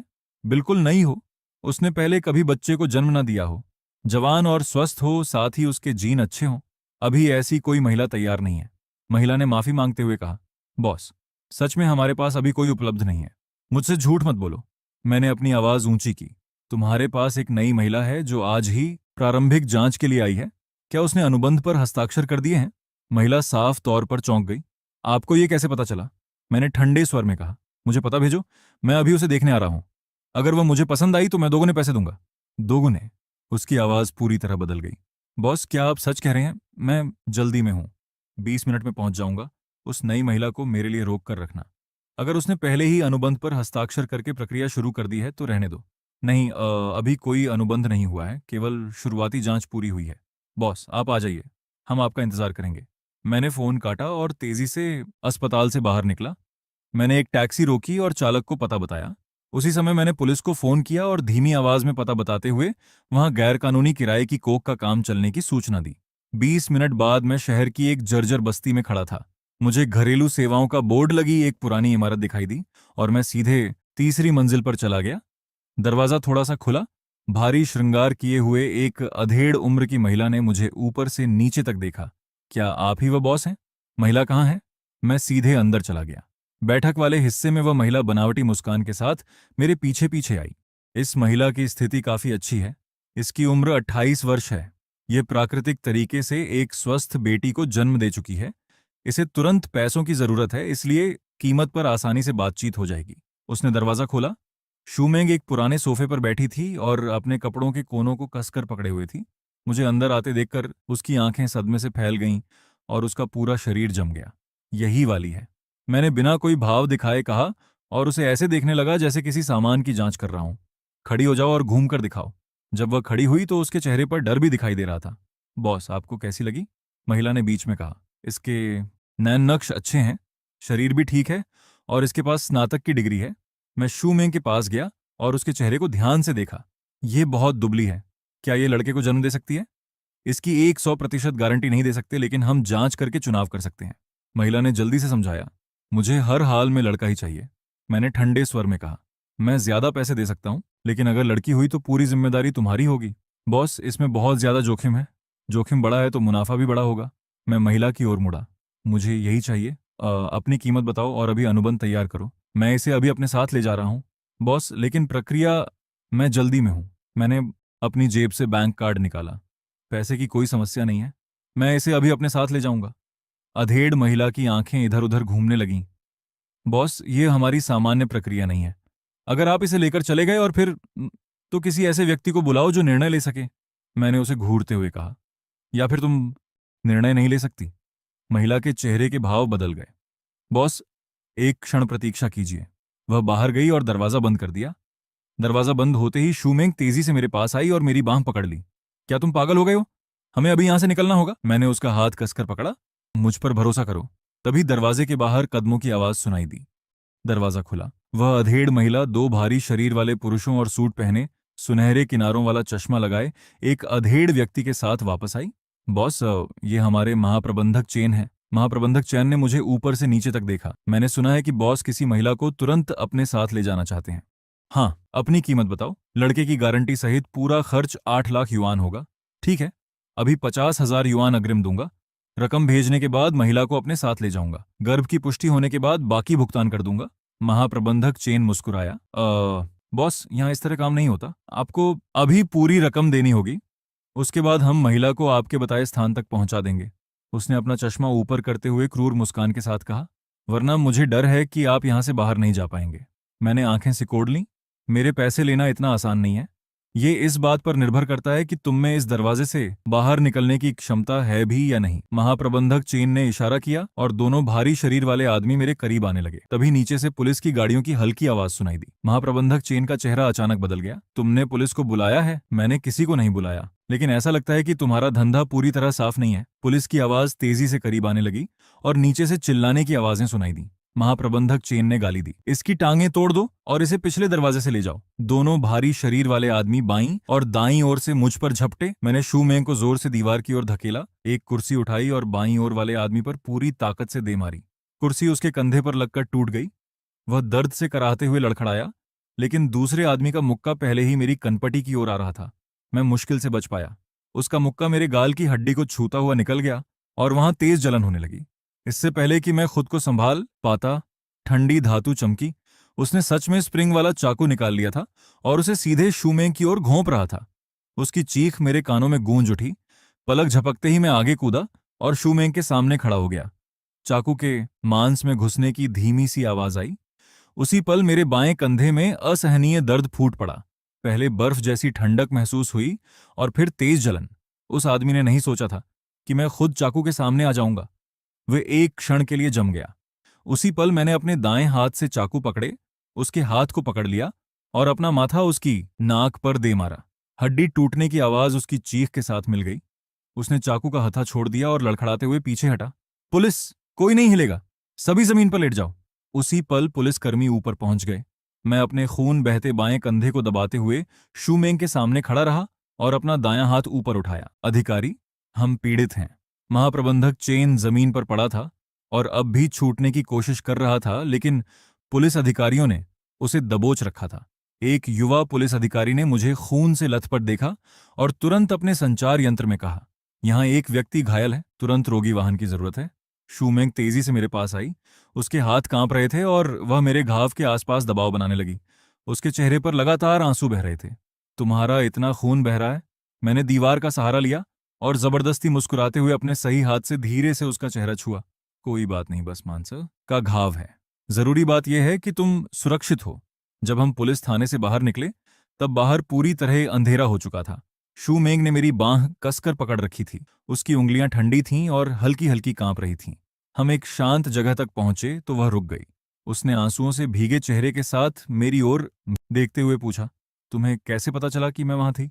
तुमने अकेले वहां आने की हिम्मत कैसे की? मैंने हाथ बढ़ाकर धीरे से उसके आंसू पोंछे। अस्पताल वापस पहुंचने पर नर्स ने मेरे घाव का इलाज किया। मेरे बाएं कंधे पर लगे चाकू के घाव में 1 दर्जन से ज्यादा टांके लगाने पड़े। डॉक्टर ने कहा कि अगर चाकू थोड़ा और गहरा जाता तो नसों को नुकसान पहुंच सकता था। पट्टी करवाने के बाद मैंने शूमेंग से कहा कि वह पहले चेन चेन को देखने के लिए कमरे में चली जाए। वह थोड़ी झिझकी, लेकिन इतने लंबे समय तक अपनी बेटी से दूर रहने के कारण वह चिंतित थी। आखिर में उसने सिर हिला दिया। मैं उपचार कक्ष की कुर्सी पर बैठकर अपनी सांसें सामान्य करने लगा। जैसे ही मैं उठने वाला था मेरा फोन बज गया। बैंक से संदेश आया था। गुदोंग ने एक और रकम भेजी थी और लिखा था कि यह चेन चेन के इलाज में सहायता के लिए है। मैंने रकम देखी, ये पर्याप्त थी। जब मैंने अस्पताल के कमरे का दरवाजा खोला तब शूहाई गलियारे के आखिर में फोन पर बात कर रहा था। मुझे देखते ही उसका चेहरा काला पड़ गया। उसने फोन काटा और मेरे पास आ गया। चेन जोइशेंग, उसने धीमी आवाज में पूछा, अभी दवाइयों के लिए जमा किए गए 5 लाख युआन कहां से आए? मैंने घोड़ों पर दांव लगाकर जीते हैं, मैंने कहा। वह कुछ सेकंड तक मुझे घूरता रहा और फिर ठंडी हंसी हंसकर बोला, चैन जोइशेंग, तुमने इतने वर्षों तक जुआ खेला लेकिन कभी एक पैसा घर लेकर नहीं आए। अब जब बच्ची इतनी बीमार है तो तुमने अचानक इतनी बड़ी रकम जीत ली। मैंने कोई उत्तर नहीं दिया। मुझे लगता है कि तुम श्रीलू से पैसे उधार मांगने गए थे। नौकरी ठुकराते समय तो बड़े स्वाभिमानी बनने का नाटक किया, लेकिन बाद में पैसे मांगने के लिए घुटनों के बल उनके पास पहुंच गए। वह मुड़ा और वहां से जाने लगा। मैं तुम्हें चेतावनी दे रहा हूं, 10 लाख युआन के इस कर्ज में शूमेंग को मत घसीटना। मैं वहीं खड़ा उसे जाते हुए देखता रहा। अगले पूरे महीने चेन चेन अस्पताल में रही। आइडियोपैथिक पल्मोनरी आर्टेरियल हाइपरटेंशन बेहद दुर्लभ बीमारी थी। देश में हम केवल विदेश से मंगाई गई लक्षित दवाइयों की सहायता से उसकी हालत को स्थिर रख सकते थे, लेकिन फिर भी उसकी स्थिति धीरे धीरे बिगड़ती जा रही थी। शूमेंग और मैं बारी बारी से उसके पास रहते थे। वह दिन के समय उसकी देखभाल करती और मैं रात में रहता। जब हम थक जाते तो गलियारे में रखी कुर्सियों पर कुछ समय आराम कर लेते। भूख लगने पर अस्पताल की भोजनशाला से मिलने वाला सबसे सस्ता डिब्बा बंद खाना खाते। शू परिवार का कोई भी व्यक्ति हमसे मिलने नहीं आया। मैं जानता था कि शूमेंग अंदर से बहुत दुखी थी, लेकिन उसने कभी कुछ नहीं कहा। कभी कभी मैं आधी रात में जागता और उसे बिस्तर के पास बैठे हुए देखता। वह चेन चेन का छोटा सा हाथ पकड़े चुपचाप शून्य में देखती रहती थी। 1 महीने बाद आखिरकार शू परिवार वहां आया। डॉक्टर ने अभी अभी चेन चेन की जांच पूरी की थी। उसने हमें बताया कि मौजूदा दवाइयां केवल बीमारी की गति धीमी कर सकती हैं, उसे ठीक नहीं कर सकती। लंबे समय में चेन चेन के हृदय और फेफड़ों पर दबाव लगातार बढ़ता जाएगा। यह सुनने के बाद शू झेंगची ने पैसों के बारे में पूछा। वे 5 लाख युआन लगभग खत्म हो चुके होंगे, है ना? शू हाई ने ठंडे स्वर में पूछा। क्या तुमने सोच लिया है कि यह रकम वापस कैसे चुकाओगे? शू मेंग ने कहा कि पैसे उधार नहीं लिए गए थे, गु मानरू ने। गु उसकी बात काट दी। तो क्या पैसे आसमान से गिरे थे? शू झिंगची ने सबके सामने मेरी नाक की ओर उंगली करके गाली दी। झूठे आदमी, मेरी बेटी और नातिन का जीवन तुम्हारी वजह से बर्बाद हो गया। मैंने अपना गुस्सा दबाते हुए कहा, पिताजी, कृपया आवाज धीमी रखिए। बच्ची को परेशान मत कीजिए। तुम मुझे पिताजी कहने के लायक नहीं हो। तभी कमरे का दरवाजा खुला और डॉक्टर कई विशेषज्ञों के साथ अंदर आया। हमारे पास एक खबर है, डॉक्टर ने हमारी ओर देखते हुए कहा। एक शीर्ष अंतर्राष्ट्रीय हृदय और फेफड़ा केंद्र की टीम जल्द ही चीन में आधुनिक इंटरवेंशनल और जीन लक्षित संयुक्त उपचार करेगी। इसमें फेफड़ों की सूक्ष्म रक्त संचार प्रणाली का पुनर्निर्माण करके उसे सटीक लक्षित नियंत्रण के साथ जोड़ा जाएगा। इससे बीमारी की दिशा को जड़ से पलटने की संभावना है। वह कुछ पल रुकी। चेन चेन की जांच के सारे परिणाम इस उपचार की आवश्यकताओं से पूरी तरह मेल खाते हैं। शू मैंग ने मेरा हाथ कसकर पकड़ लिया। उसकी आंखें चमकने लगीं, लेकिन शुरुआती उपचार का खर्च 10 लाख युआन है। मैं मुड़ा और कमरे से बाहर निकल गया।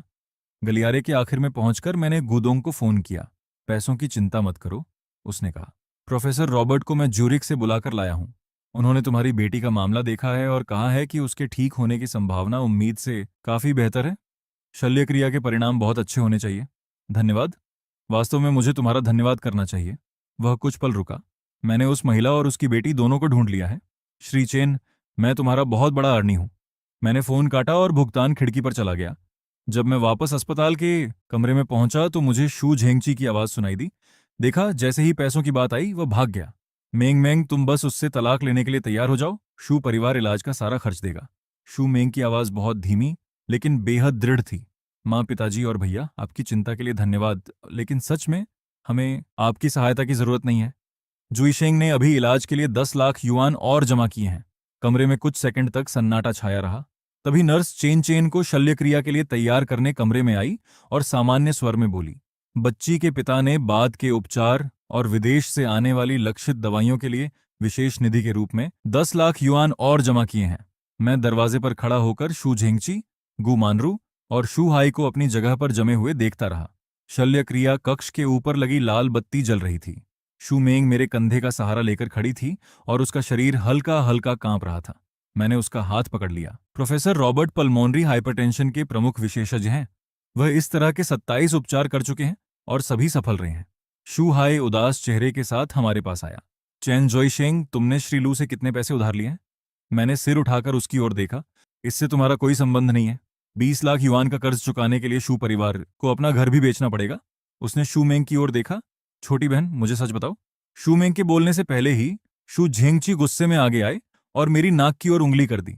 इससे पूछने का कोई फायदा नहीं है, ये केवल झूठ बोलेगा। जुए से कमाए पैसे? वह शू मेंग की ओर मुड़े। मेंग मेंग, इस समय मेरे पास 10 लाख युआन जमा हैं। तुम बस तलाक के लिए तैयार हो जाओ तो मैं तुरंत वह पैसा इलाज के लिए भेज दूंगा। लेकिन कल सुबह मुझे यह रकम सरकार की सहायता से चलने वाली वृद्धाश्रम परियोजना में निवेश करनी है, गु मानरू ने समझाया। इसमें हर साल कम से कम 30% लाभ मिलेगा। यह सेवानिवृत्त अधिकारियों के समूह के अंदर मिलने वाला विशेष अवसर है। अनुबंध 10 वर्षों का होगा। 10 वर्ष बाद कंपनी घर को उसी हालत में वापस करने के साथ हमारा मूलधन और कमाई भी लौटा देगी। निदेशक झाओ ने कहा है कि यह एक राष्ट्रीय प्रायोगिक परियोजना है और इसमें केवल कुछ ही स्थान उपलब्ध हैं। हमने सोचा कि आखिर यह पैसा एक दिन तुम्हें ही मिलने वाला है। मैंने शू झेंगची की ओर देखा। पिताजी, जिस योजना की आप बात कर रहे हैं उसमें अपनी संपत्ति को किसी तीसरी कंपनी के पास गिरवी रखकर बदले में पेंशन ली जाती है ना? शू झेंगची कुछ पल के लिए चौंके और फिर तिरस्कार से मेरी ओर देखा। एक पुराने वरिष्ठ अधिकारी ने व्यक्तिगत रूप से इसकी गारंटी ली है। एक वकील ने अनुबंध की जांच की है। तुम्हें इसके बारे में क्या पता है? ये एक नए प्रकार की धोखाधड़ी है जो पिछले 2 वर्षों से फैल रही है। ये तथाकथित पेशेवर कंपनियां आमतौर पर खोखली कंपनियां होती हैं जिनकी पंजीकृत पूंजी केवल कुछ 10,000 युआन होती है। शुरुआती कुछ महीनों तक वे सच में समय पर पेंशन देती रहेंगी, लेकिन जब तक आपको असलियत समझ आएगी आपका घर और पैसा दोनों जा चुके होंगे। निदेशक झाओ या तो खुद धोखे का शिकार हो चुके हैं या फिर इससे पहले कि मैं अपनी बात पूरी करता शू झेंगची गुस्से से फट पड़े। बकवास। हमने पूरी जिंदगी संबंध और पहचान बनाने में बिताई है और तुम्हारे जैसा शराबी हमें ज्ञान देने की हिम्मत कर रहा है।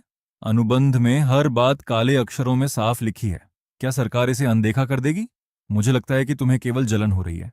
शूमेंग अचानक खड़ी हो गई और कांपती आवाज में बोली, अपनी परियोजना और पैसे लेकर यहां से चले जाइए। मुझे आपके पैसे नहीं चाहिए। चेन चेन जीवित रहे या मर जाए, मैं उसका भाग्य खुद संभालूंगी। शू झेंगची का चेहरा गुस्से से बैंगनी पड़ गया। उन्होंने अपनी बेटी की ओर देखा लेकिन कुछ बोल नहीं पाए। आखिर में उन्होंने गुस्से में अपना हाथ झटका। ठीक है, बाद में पछताना मत। गुमानरू लाल आंखों के साथ आह भरती हुई चली गईं। शूहाई कुछ कहना चाहता था लेकिन आखिर में चुप रहा। पूरा परिवार मुड़ा और वहां से चला गया।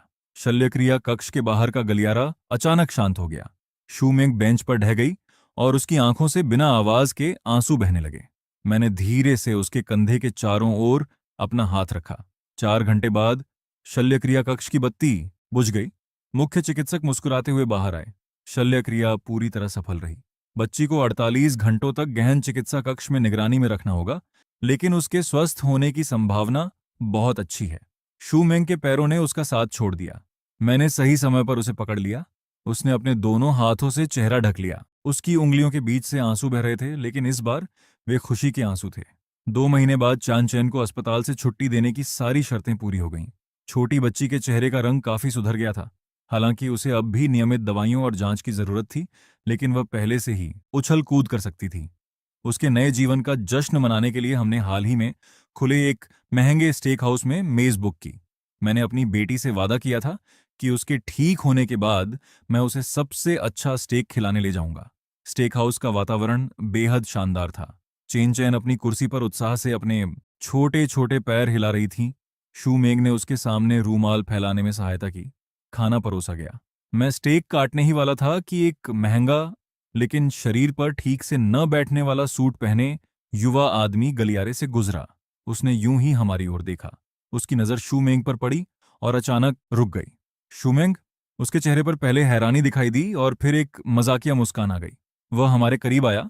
उसकी नजर पहले मुझ पर और फिर चेन चेन पर गई। वह कुछ अधिक देर तक चेन चेन को देखता रहा। आखिर में उसकी नजर वापस शूमेंग के चेहरे पर आ गई। मैंने सुना था कि तुम्हारी शादी हो गई है।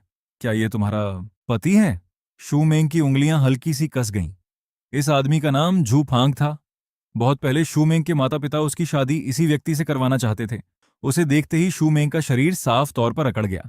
झू फांग। शूमेंग की आवाज असहज थी। क्या संयोग है? झू फांग मेरी ओर मुड़ा और मुझे ऊपर से नीचे तक देखने लगा।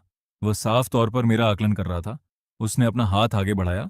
श्री चेन, आपसे मिलकर अच्छा लगा। क्या ये आपकी बेटी है? ये तो काफी बड़ी हो गई है। मैं खड़ा हुआ और उससे हाथ मिलाया। उसने जानबूझकर मेरे हाथ को जोर से दबाया। मैं बिल्कुल नहीं हिला और केवल शांति से उसे देखता रहा। जब इतना बड़ा संयोग हो ही गया है तो हम साथ क्यों ना बैठें? झू फांग ने सामान्य स्वर में कहा। फिर वह अपने पीछे खड़ी सलीके से श्रृंगार की हुई महिला की ओर मुड़ा। हे पिंग, यह मेरी पुरानी दोस्त शूमेंग और उसका पति है। मेंग मेंग, यह मेरी प्रेमिका हेपिंग है। उसने पुरानी दोस्त और प्रेमिका शब्दों पर थोड़ा ज्यादा जोर दिया। हे पिंग की नजर तेजी से शूमेंग पर घूमी और आखिर में उसके कपड़ों पर जाकर रुकी। उसके चेहरे पर श्रेष्ठता का हल्का भाव उभर आया। वह चमकती मुस्कान के साथ बोली, आप बहन शू हैं, है ना? क्या संयोग है। चलिए साथ बैठते हैं। मेज के नीचे शूमेंग ने धीरे से मेरा हाथ पकड़ लिया। मैंने भी उसका हाथ पकड़कर पिंग की ओर मुस्कुराते हुए कहा, बहन शू कहकर आप कुछ ज्यादा ही विनम्र हो रही हैं। आप तो मेरी पत्नी से काफी ज्यादा परिपक्व दिखाई देती हैं। हे पिंग का चेहरा अकड़ गया। जू फांग ने कई महंगे पकवान मंगवाए और फिर मेरी ओर देखा। श्री चेन, आप इस समय क्या काम करते हैं? आज का खर्च मैं उठाऊंगा। मैं एक छोटा सा व्यवसाय चलाता हूं। मैंने सपाट स्वर में कहा। छोटा व्यवसाय भी अच्छा होता है, उसमें आजादी रहती है। वह वेटर की ओर मुड़ा। हमारे लिए 2015 की मोनराशे ड्राई व्हाइट वाइन की एक बोतल लाओ। पहले उसे हवा लगने देना। उसने वाइन का नाम बेहद सहजता से बोला और फिर शू मेंग की ओर देखा। मेंग मेंग, मुझे याद है कि तुम पहले ज्यादा शराब नहीं पीती थी, लेकिन ये व्हाइट वाइन समुद्री भोजन के साथ बहुत अच्छी लगती है। तुम थोड़ी सी छक सकती हो? हे पिंग ने तुरंत कहा। हाँ, आप फांग खाने पीने की चीजों को लेकर बहुत समझदार है। ये वाइन सस्ती तो नहीं होगी, है ना? ऐसा लग रहा था कि वह जू फांग से पूछ रही है, लेकिन उसकी नजरें शू मेंग पर थीं। जू फांग ने सामान्य स्वर में कहा, ज्यादा महंगी नहीं है, आज के पकवानों के साथ अच्छी लगेगी। वाइन जल्दी ही आ गई। शिष्टाचार के अनुसार वेटर ने छकने के लिए जू फांग के प्याले में थोड़ी सी वाइन डाली। जू फांग ने प्याले को घुमाया, उसकी खुशबू सूंघी और एक घूंट लेकर कुछ पल तक स्वाद महसूस किया। फिर उसने सिर हिलाया। ठीक है। उसकी पूरी प्रक्रिया जानबूझकर बहुत दिखावटी थी। जैसे ही वेटर सभी के प्यालों में वाइन डालने वाला था, मैंने धीरे से हाथ उठाकर उसे रोक दिया और शूमेंग के सामने रखा प्याला उठा लिया। माफ कीजिए, क्या आप इस प्याले को बदल सकते हैं? इसे पर्याप्त समय तक ठंडा नहीं किया गया है। इससे मोनराशे की फलों जैसी सुगंध और खनिज स्वाद प्रभावित होगा। खास तौर पर इसके हल्के और नाजुक स्वाद पर असर पड़ेगा। वेटर चौंक गया। उसने कई बार माफी मांगी और तुरंत प्याला बदल दिया। मैंने नया प्याला लेकर ध्यान से उसकी जांच की, फिर वाइन उठाकर शू मेंग के लिए थोड़ी सी डाली। उसने हैरानी से मेरी ओर देखा, प्याला उठाया और सावधानी से एक छोटा घूंट लिया। झू फांग के चेहरे का सहज भाव लड़खड़ा गया। उसने गला साफ करते हुए कहा, श्री चेन प्यालों को लेकर काफी समझदार हैं, लेकिन मोनराशे क्षेत्र की असली खासियत पुलिनी की सुंदरता और शासान के गहरे स्वाद के बीच संतुलन बनाना है। मैं हल्का सा मुस्कुराया। 2015 की वाइन अच्छी है, लेकिन अगर इसे आज के समुद्री भोजन के साथ सही तरह मिलाना हो तो पड़ोसी क्षेत्र की 2014 की कॉटन शार्लेमेन बनावट के मामले में ज्यादा उपयुक्त होगी। झू फांग का चेहरा अकड़ गया। उसने गंभीर भाव के साथ बात का विषय बदल दिया। मेंग मेंग, मैंने पिछले 2 वर्षों में अपनी भूदृश्य निर्माण कंपनी शुरू की है। हम बड़ी रियल एस्टेट परियोजनाओं के सहायक निर्माण कार्य करते हैं। काम कठिन है, लेकिन आमदनी अच्छी है। उसने अपनी 2 उंगलियां उठाकर हिलाईं। हे पिंग ने तुरंत उसकी बात आगे बढ़ाई। आप हांग बहुत ज्यादा विनम्र बन रहा है। वह हर साल 20 लाख युआन से ज्यादा कमाता है। तुम शिंगरोन समूह को जानती हो, है ना? उनकी कई महंगी संपत्तियों का भूदृश्य निर्माण हमारी कंपनी ने किया है। उसने बनावटी चिंता के साथ शू मेंग की ओर देखा। तुम घर खरीदना चाहती हो तो बस आप हांग से कहना। वह कई भवन निर्माताओं को अच्छी तरह जानता है और तुम्हें निश्चित रूप से सबसे कम अंदरूनी कीमत दिलवा सकता है। मैंने देखा कि शू मेंग ने अपने होंठ कसकर दबा रखे थे। जू फांग ने उसकी ओर देखकर उदारता दिखाते हुए हाथ हिलाया। हे पिंग, ऐसा मत कहो। मेंग मेंग, तुम्हारा पुराना घर सच में बदलने लायक है। किसी भी चीज की जरूरत हो तो मुझे बता देना, मैं तुम्हें अंदरूनी कीमत दिलवा दूंगा। बाजार से निश्चित रूप से 1 या 2 लाख युआन कम में मिल जाएगा। शू मेंग की उंगलियां मेज के नीचे कस गईं। मैंने धीरे से अपना हाथ उसके हाथ पर रख दिया। इसकी जरूरत नहीं है। मेरे पास भी कम कीमत पर संपत्ति खरीदने के साधन है। जू फांग ने अविश्वास से मेरी ओर देखा। ये झूठा स्वाभिमान दिखाने का समय नहीं है। मैंने सुना है कि तुम्हारी आर्थिक स्थिति थोड़ी खराब है। 1 या 2 लाख युआन बचाना भी बहुत बड़ी बचत होती है। मेंग मेंग को बेकार में तकलीफ क्यों दे रहे हो? हे पिंग ने तुरंत उसका साथ दिया। बिल्कुल, फांग भवन निर्माता के महाप्रबंधक को बहुत अच्छी तरह जानता है। केवल एक फोन करने की जरूरत है। बचाए हुए पैसों से बच्ची के लिए पौष्टिक चीजें खरीद सकते हो, जिस जगह तुम अभी रहते हो। उसने शू मेंग के कपड़ों को ऊपर से नीचे तक देखा। शू मेंग का चेहरा लाल हो गया। वह कुछ कहना चाहती थी, लेकिन मैंने मेज के नीचे धीरे से उसका हाथ दबा दिया। मैंने पानी का एक घूंट लिया। मेरे अंदर का गुस्सा लगातार बढ़ रहा था। आज का दिन मेरी बेटी के नए जीवन का जश्न मनाने के लिए था, न कि तुम दोनों का दोहरा नाटक सुनने के लिए। मैं उन्हें वहां से हटाने ही वाला था कि अचानक पीछे से थोड़ी हैरानी भरी आवाज सुनाई दी। श्री चैन। हमने मुड़कर देखा। लू शिंगरांग निजी कमरे की दिशा से तेजी से हमारी ओर आ रहा था। उसके चेहरे पर सच्ची मुस्कान थी। मैं थोड़ा हैरान हुआ। अंदर आते समय मैंने प्रसिद्ध लोगों वाली दीवार पर उसकी और इस जगह के मालिक की तस्वीर देखी थी, लेकिन मुझे उम्मीद नहीं थी कि वह सच में यहां मिल जाएगा। झू फांग स्प्रिंग की तरह अपनी जगह से उछलकर खड़ा हो गया। उसकी कुर्सी तेज आवाज के साथ गिर पड़ी। उसने घबराकर उसे सीधा किया।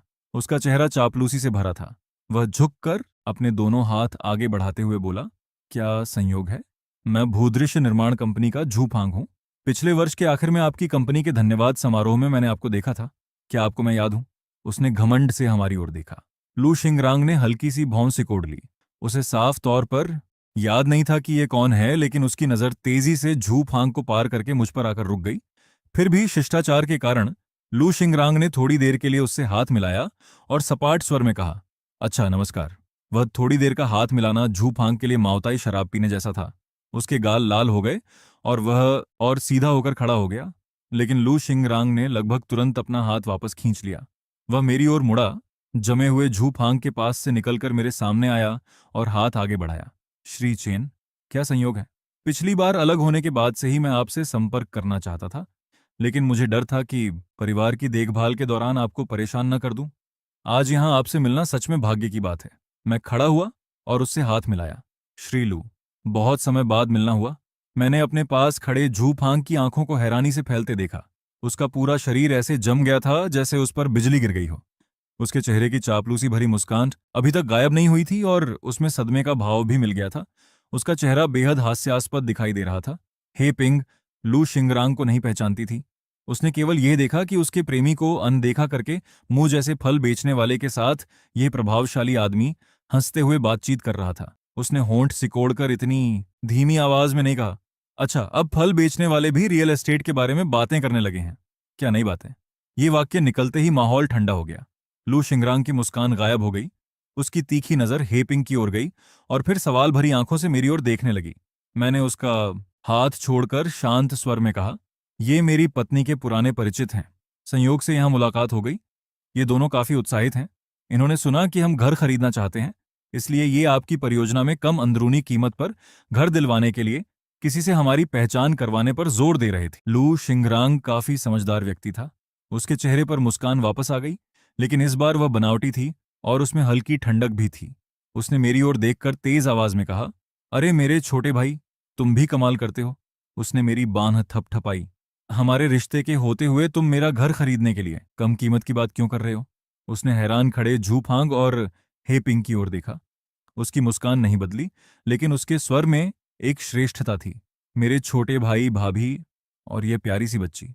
उसने प्यार से चेन चेन की ओर देखा। मेरी कौन सी परियोजना या कौन सा घर पसंद है? मुझे सीधे बता देना। उसने निर्णायक ढंग से हाथ हिलाया। मैं तुम्हें एक घर उपहार में दे दूंगा। उसका यह वाक्य सिर के ऊपर गिरी बिजली जैसा था। मैंने झू फांग के चेहरे से सारा खून उतरते देखा। उसकी आंखें लगभग बाहर निकल आईं। उसका मुंह खुला रह गया और शरीर लड़खड़ाने लगा। हे पिंग पूरी तरह भ्रमित थी। उसने पहले लू शिंगरांग, फिर मुझे और फिर अपने प्रेमी के बेजान हो चुके चेहरे को देखा। उसने मुंह खोला, लेकिन एक शब्द भी नहीं निकल पाया। लू शिंगरांग हमें निजी कमरे में ले गया। अंदर बैठे 3 वरिष्ठ अधिकारी साफ तौर पर हैरान थे। मैं आप लोगों से परिचय करवाता हूं, लू शिंगरांग ने बड़े उत्साह के साथ कहा। ये श्री चेन जोइशेंग हैं, मेरे मार्गदर्शक। तीनों अधिकारी खड़े हुए और सिर झुकाकर अभिवादन किया, लेकिन वे अपनी आंखों का आश्चर्य छिपा नहीं सके। मार्गदर्शक, इतनी कम उम्र में पत्नी और बच्ची के साथ? लू शिंगरांग ने व्यक्तिगत रूप से मेरे लिए चाय डाली। छोटे भाई, पिछली बार शुईहू टाउन के बारे में तुम्हारी सलाह के कारण हमने तुम्हारे बताए अनुसार कीमत बढ़ाई और हमारा लाभ 30% बढ़ गया। निदेशक मंडल ने अभी फैसला किया है कि अगले 2 वर्षों तक हम अपनी सारी शक्ति उसी क्षेत्र में लगाएंगे। मैंने अपना चाय का प्याला नीचे रखा और शांत स्वर में कहा, श्रीलू, मेट्रो के विस्तार की पुष्टि हो चुकी है, लेकिन अगले 5 वर्षों तक शहर का मुख्य ध्यान पूर्वी क्षेत्र पर नहीं होगा। क्या? तीनों ने एक साथ कहा। विपणन निदेशक महाप्रबंधक वांग ने भौं सिकोड़ ली। श्री चेन, आपके कहने का क्या अर्थ है? हमने बहुत गहराई से शोध किया है। उस क्षेत्र में जमीन का पर्याप्त भंडार है और मेट्रो के कारण भी उसे फायदा मिलेगा। वह निश्चित रूप से कीमत बढ़ने वाला क्षेत्र है। निवेश निदेशक महाप्रबंधक झाओ ने भी कहा। नगरपालिका सरकार की कार्य रिपोर्ट में भी शहर के ढांचे को पूर्व दिशा में फैलाने की बात कही गई है। नीति की दिशा